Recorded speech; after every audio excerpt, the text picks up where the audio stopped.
뉴스타파 기자 김경래 최강 시사.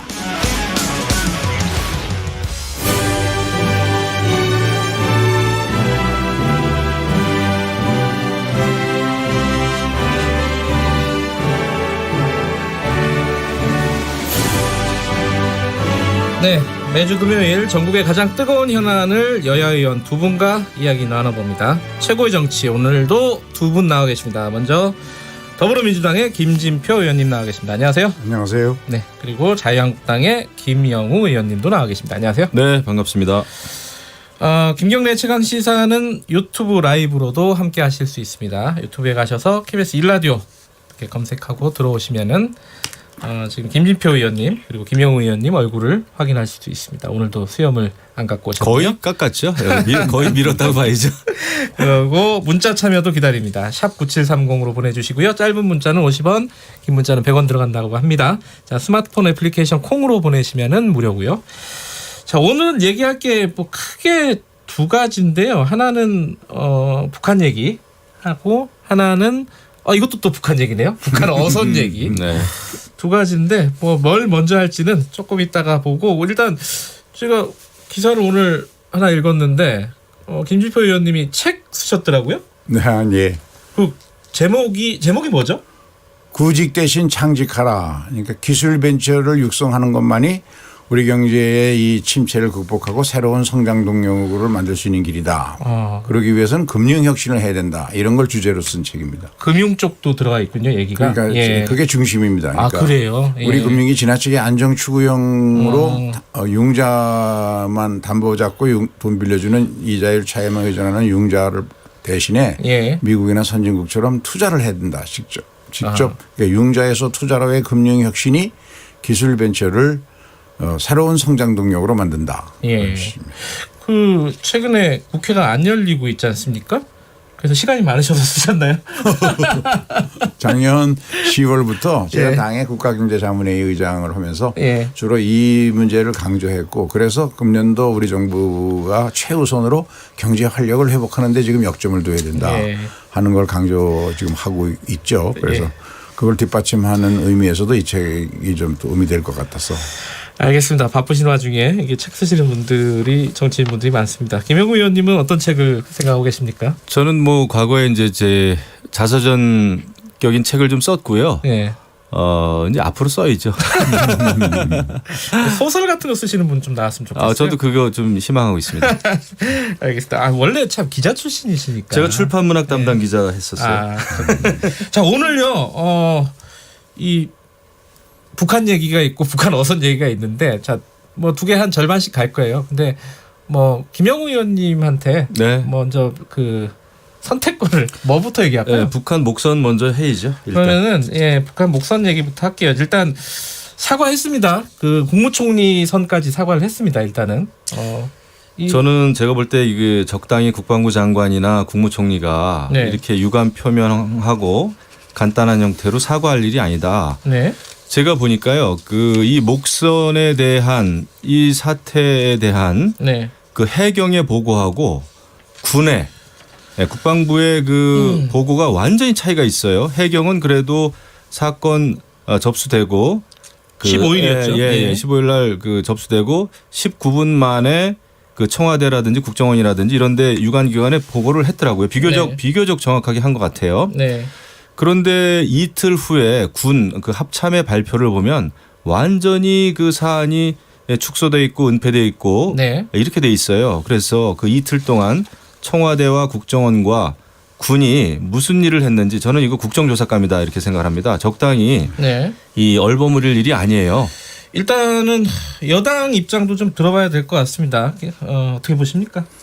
이 문제는 군의 해상 경계 작전에 큰 구멍이 뚫렸다. 이게 분명해진 거니까 이건 변명의 여지가 없이 그 부분은요. 네, 예. 엄격하게 조사해서 책임자를 처벌해야 된다고 봅니다. 예. 지금 정부로서는 국방부 장관은 물론이고 총리까지 이제 그 사과를 했고, 예. 그리고 대통령께서도 어떻게 북측에서 우리까지 오는데 4월 동안 제대로 포착을 못했냐, 그리고 국민에게 왜 제대로 알리지 못했나, 네. 이 점을 철저히 점검해라는 지시를 하셨기 때문에 국방부가 이제 합동조사단을 어제 편성해서 착수를 하지 않았습니까? 네. 철저히 조사해서 책임 소재를 분명히 해갖고 그 책임질 사람이 만일 국방부가 은폐하는데 했다면 그 지시한 사람이 누군지 이런 데까지 철저히 해서 필요하다면 장관까지도 책임에서 자유로울 수 없을 겁니다. 아 그래요? 예, 그 우리 김진표 의원님께서 정확히 보신 건데요. 이 군이 그러니까 합참이 발표할 때 네. 청와대에 파견돼 있었던 네. 그 현역 군인이 있었습니다. 행정관이 있었는데 이렇게 봤을 때는 이거 청와대가 군의 발표를 비호했거나 아니면 지시했을 수 있다라는 강한 의심을 지금 가질 수밖에 없어요. 왜냐하면 해경 발표하고 어떻게 이렇게 차이가 나는지 네. 모든 사실을 알고 있으면서도 그 사실과 상당히 차이가 나는 그 발표를 군이 앞장서서 했단 말이죠. 네. 또 청와대도 알고 있었죠. 예. 어떻게 이런 일이 벌어질 수 있었는지 그리고 이제 목선을 발견 못했다고 하는 거는 뭐 이제 그 경계 작전의 실패죠. 실패이긴 하지만 더 심각한 것은 이 대국민 그 은폐했다. 그 이유가 무엇인지 저는 청와대가 이것을 밝혀야 되는데 뭐 예. 밝히겠습니까? 고민정 대변인은 군의 발표를 상당히 두둔을 했더군요. 또 보니까.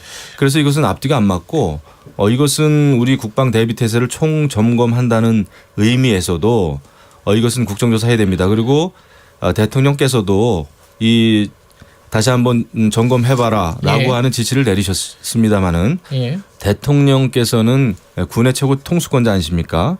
그래서 이 문제는 그냥 이렇게 간단한 지시가 아니라 국정조사를 하더라도 그것을 대통령께서도 아마 이해하시고 수용하시리라 이렇게 생각합니다. 저는 예. 네. 말씀 듣고 예. 예.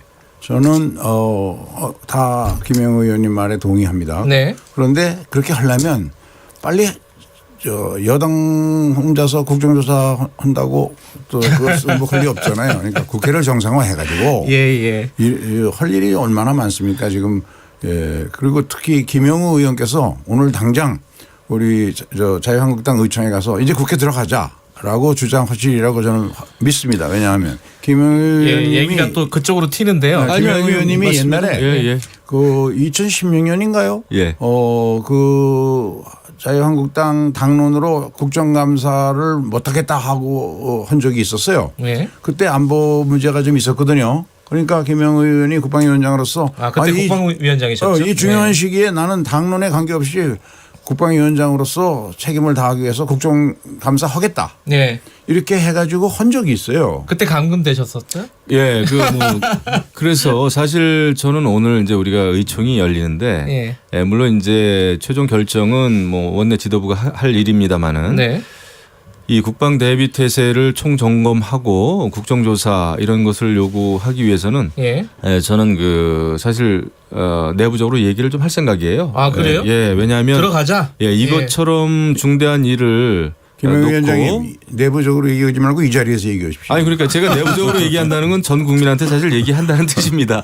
이게 전국 방송인데 왜냐하면은 이것이 중대한 일을 놓고서는 저희가 원내에서 또 치열하게 싸우는 것도 저는 필요하다고 봅니다. 아, 그러면 그러면 국정조사 해야죠. 사실 뭐 이게 사실 우리 안보에 좀 구멍이 뚫린 심각한 문제이긴 하지만 이걸 계기로 해서 국회에 들어가겠다라는 입장을 밝히신 거네요. 저는 좋은 자리에서. 전략이라고 봅니다. 그리고 또 이제 예. 윤석열 그 검찰총장 또 그 청문회 김현준 국세청장 청문회가 다 있는데 그 청문회는 하겠다면서 그것은 결국은 정부나 후보자를 공격하는 일에는 참여하겠다는 거니까 이거 좋은 계기가 되지 않았습니까? 이거 안보만큼 안보에는 여야가 따로 없거든요. 제가 늘 하는 얘기가 국방의 시계는 단 1초 1분이라도 멈추면 안 된다라는 건데요. 이 같은 중대한 그 사태 또 굉장히 청와대 국정원 군내 굉장히 의심적인 이런 관계 이런 거는 철저하게 파헤쳐서 국민께 알려드리는 게 도리다 생각합니다. 합동조사단이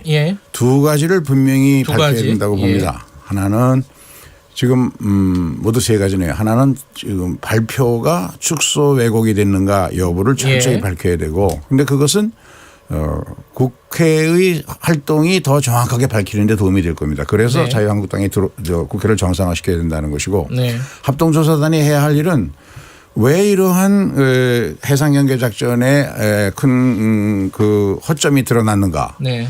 그것이 옛날 이명박 정부 때 노크 귀순 사건처럼 장비나 경계 시설이나 이런 것의 문제가 아니라 안이해져서 기강이 해해져서 그런 것인가? 예. 아니면 현재 그 동해안 NNL 지역을 경비하는 것이 우리가 그 고속함 한 척, 초계함 한 척, 구축함 한 척 세 개의 경비 함정을 통해서 하고 있는데 한 함정이 약 50km를 담당하고 있답니다. 네. 그러면 이거 갖고 충분한 건가? 그리고 우리 해군이 가지고 있는 레이더망이 좀 낡았다는데 예. 그것이 10m짜리 목선이 점 하나로 보이는데 파도와 구별할 수 없다는 이야기가 해군에서 나왔었거든요. 네. 그러면 그것을 확실히 해서 경계 장비나 시설에 문제가 있으면 그것도 보완해야 돼서 다시는 이런 허점이 드러나서는 안 된다. 네. 그거를 그 두 가지를 분명히 밝혀야 한다고. 그리고 봅니다. 지금 제가 사실 그 여당 국방위원장이면 네. 그건 뭐 야당이든 여당이든 국방위원장이면 이 긴급 간담회라도 해야 돼요. 상임위 아하. 열리지 못할 때는 그렇게라도 하거든요. 그래서 의사소통 빨리 여야가 해야 되고 그 책임자 정말 빨리 그 색출해야 됩니다. 그리고 국정조사로 빨리 근데 이어져야죠. 일단 쟁점 중에 하나는 이제 그 국방장관 사퇴를 나경원 원내대표가 네. 얘기를 했잖아요. 근데 지금 뭐 합참에서 조사를 하고 나서 그 조사를 일단 봐야 되는 거 아닌가요? 어떻게 그렇죠. 보세요? 봐야죠. 그 저도 조사가 1차적이라고 보고요. 예. 국방부 장관은 옷을 벗을 각오를 단단히 해야 되고 예, 이 책임으로부터 절대 벗어날 수가 또 한 없습니다. 가지 김진표 의원이니까 아까 그 김영우 의원님이 얘기한 것 중에 청와대는 알고 있었는데 국방부 발표가 잘못 나갔다. 이러면 청와대도 책임이 있는 거 아니냐. 이 그럼요. 취지 얘기를 했단 말이에요. 근데 그거 어떻게 보십니까? 저는 뭐 그렇게 생각하지 않는데 네. 다만 그런 문제들을 합동조사단이 철저히 조사하고 예. 또 상임위원회를 열어서 국방부 장관으로부터 예. 자세한 경위를 여야 의원이 보고를 받고 또 질의 답변을 통해서 더 규명을 해보고 네. 그러다 보면 밝혀지지 않겠어요?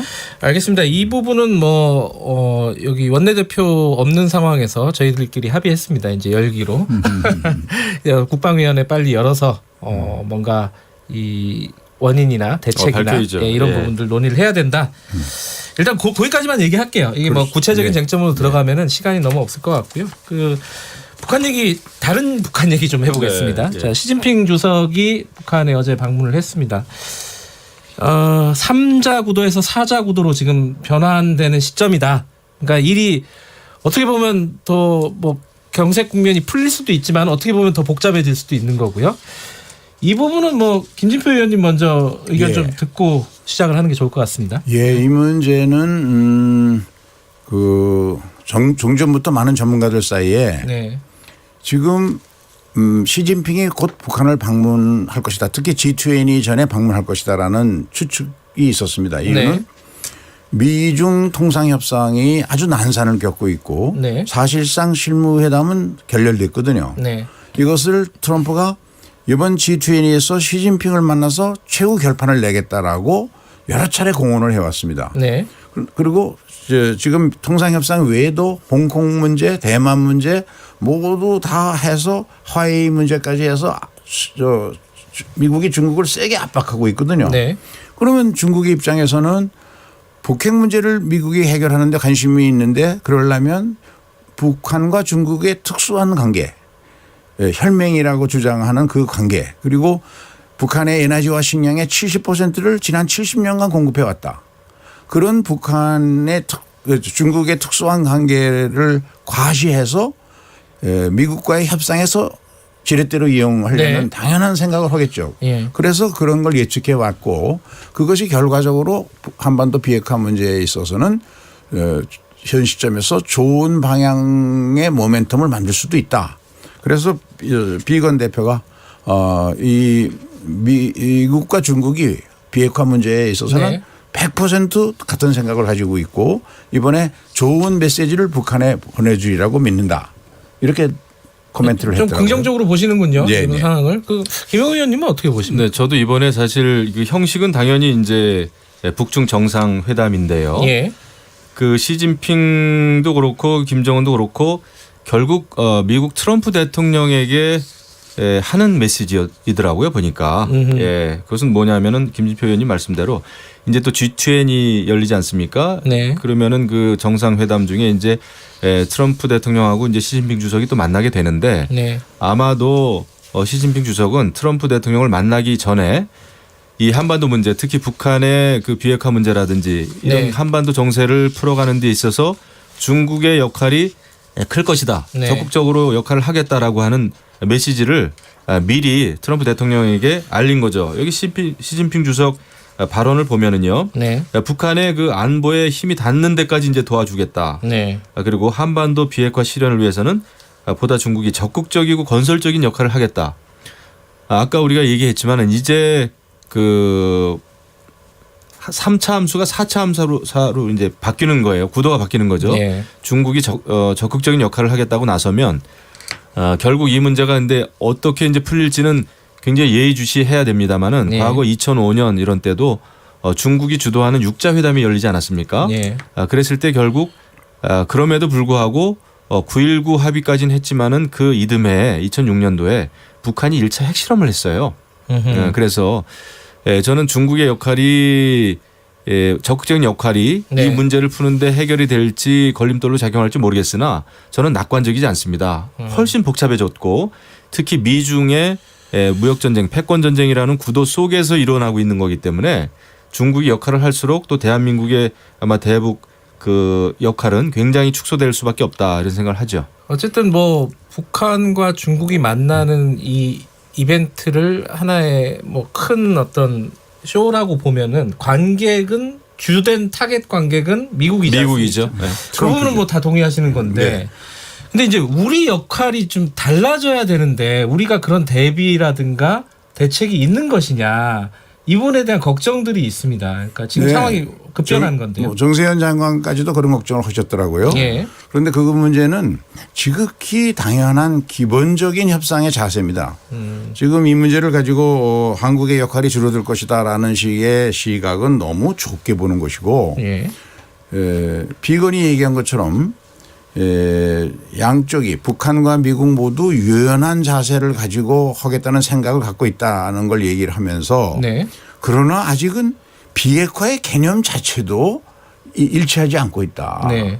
이 모든 협상은 비핵화가 뭘 말하는 건지 그러니까 네. 완전하고 검증 가능하고 그리고 돌이킬 수 없어야 하고 네. 그 비핵화의 내용 속에는 핵물질 핵시설의 파괴뿐만 아니라 지금 가지고 있는 핵무기 그리고 또 그 대량 살상 물질 예. 그리고 그 운반 수단 이런 것들을 어떻게 다 없앨 것이라는 확실한 의지의 표명 네. 그리고 그것을 위한 구체적인 행동 계획, 액션 프로그램을 어떻게 나누어서 할 것인가 이런 것들을 협상해 나가야 되는 거거든요. 그러면 북한 입장에서는 모든 걸 내주기만 하고 받는 게 없을 수 없는 협상이 안 되죠. 네. 그때 북한이 요구하는 것은 첫째가 체제 안전 보장일 겁니다. 네. 이 체제 안전 보장을 할 때는 북한과 남한과 미국만 가지고는 북한이 동의 안 할 겁니다.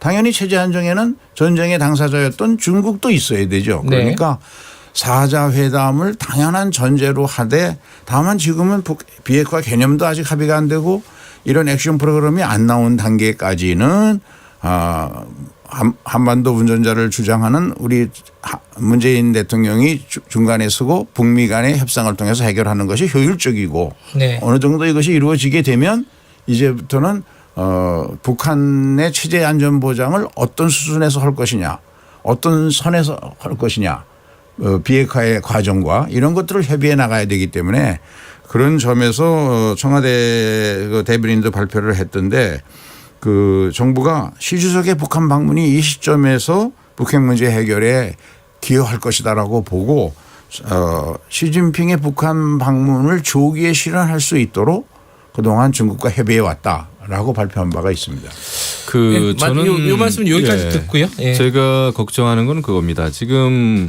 어쨌든가 중국은 그 혈맹국인 북한하고 한반도 정세, 한반도 문제를 공동으로 고민하고 추진하겠다고 이렇게 발표를 한 거 아니에요 이번에. 네.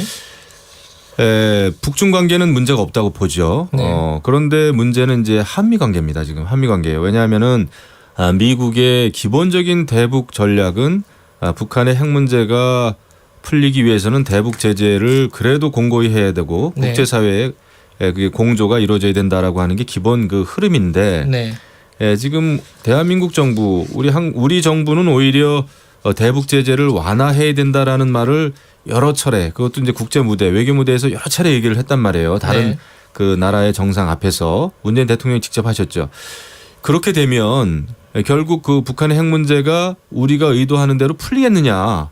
이게 이제 어려워지는 거죠. 네. 북중은 아주 견고한 혈맹 관계를 유지하고 있는데 한미 간에는 이렇게 대북 제재를 놓고서도 다른 목소리가 나오고 특히 당사자인 북한 핵의 가장 당사자인 우리가 대북 제재 해제만 얘기를 하고 남북 교류만 이야기했을 때 과연 이것이 그 북한의 핵 문제가 실질적으로 풀릴 수 있겠느냐. 저는 이게 이제 걱정이 되는 거예요. 예, 대화, 평화는 좋죠. 하지만은 이게 평화를 주장한다고 해서 평화가 지켜지는 건 아니란 말이에요. 그러니까 지금의 어떤 기조를 좀 바꿔야 된다는 말씀이신 거죠? 그렇죠. 지금? 기조를 바꾸고 한미 공조를 철저히 하지 않으면 북중에 맞설 수가 없습니다. 그 맞설 수가 문제는 없어요. 제가 사실은 여야 중진 의원들과 함께 지난달에 미국 의회를 방문해서 네. 한반도 비핵화에 관심이 있는 미국의 주요 정치인들과 또 비건과 네. 국무부의 핵심들하고 같이 대화를 나눠봤습니다. 네. 그때 모든 사람들이 한미 동맹, 한미 관계는 더 이상 좋을 수가 없다라는 이야기를 강조를 했는데요. 네. 우선 문재인 대통령과 트럼프와의 관계도 정상회담만 7차례 그리고 20차례에 가까운 전화 통화를 네. 통해서 비핵화의 모든 전략과 개념 그리고 그 비핵화에 상응하는 제재 완화가 어떤 시기에 어떻게 이루어져야 되는가에 관해서 긴밀히 협의해 나가고 있고 네. 그런 점에서 저는 그거는 기후에 불과하다. 어느 때보다도 더 기후다? 한미 동맹은 견고하다. 그런 점을 다시 한번 강조해서 알겠습니다. 말씀드립니다. 지금 27분입니다. 시간이 많지가 않아가지고요. 요 질문 마지막 질문 사실 이제 윤석열 신임 검찰총장 지명자 내정자죠. 이 관련된 청문회 얘기를 좀 하려고 그랬는데 오늘 이제 급작스럽게 여기서 국회가 열리게 되는 바람에 이 청문회도 제가 참 열리는 걸로 하고 청문회 때 야당은 어떤 포인트로 검증을 하실 예정인지 그것만 잠깐 듣고 마무리하죠. 이건 야당 입장만 들어보겠습니다. 그 야당의 입장이기도 하고 예. 저는 많은 국민들이 생각을 하실 거예요. 그 윤석열 검사 하면은 네. 지금 문재인 정권의 적폐청산 수사를 총지휘한 일선에서 네. 그런 셈인데 결국 검찰총장이라고 하는 자리가 네. 지금 실세 현재의 권력으로부터 얼마나 독립해서 검찰 개혁도 이끌어내고 제대로 된 수사를 할 것인가가 가장 중요한 거 아니겠어요? 예. 그런 면에서 봤을 때는 상당히 우려되는 바가 크죠. 지금 누가 뭐래도 윤석열 검사는 문재인 정권의 적폐청산 수사를 지휘하면서 알겠습니다. 또 그동안에 저도 그동안에 그동안에 삼지표 의원님 30초 제가 마무리할게요. 예. 별건 수사와 아니, 그다음에 김진표 의원님 시간이 없어요. 예. 제가 보기에는 예. 이런 걸 많이 지금 했죠. 우려하시는 점을 해결할 수 있는 가장 좋은 후보 아닌가. 왜냐하면 현직 검사 중에서 자기 말로나 그동안의 행동으로나 가장 정치적 압박을 안 받을 검사가 윤석열 아닌가. 그런 예. 점에서 검찰의 정치적 중립 그리고 이 적폐청산 누구보다도 잘할 저도 정치적 중립을 지키기 힘드네요. 자, 여기까지 하겠습니다. 김경래 최강기사 2부는 여기까지고요. 잠시 후 3부